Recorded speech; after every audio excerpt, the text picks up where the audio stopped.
Good morning दोस्तों। आज सुबह मेरे दिन की शुरुआत होती है कपड़ों को इस्त्री करने से। तो कपड़ों को टकाटक करने के बाद मैं बनाने लग जाती हूँ खाना।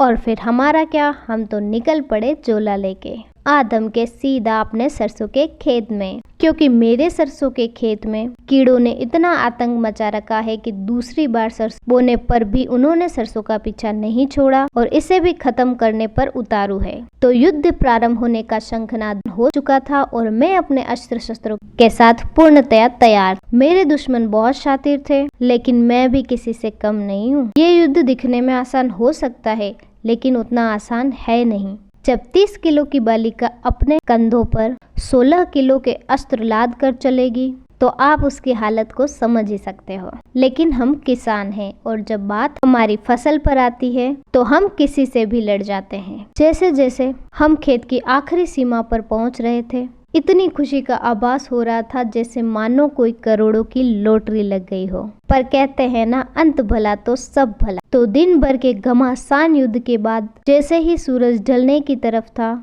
हमने युद्ध को विराम किया और दुश्मन सेना पर बहुत सारा प्रहार किया। अंत में हम अपने पीने के लिए ले गए पानी में से बचे हुए पानी से कुछ सरसों की पिलाई कर देते हैं और फिर हमारा क्या, हम फिर झोला उठाकर निकल पड़े अपने घर की तरफ।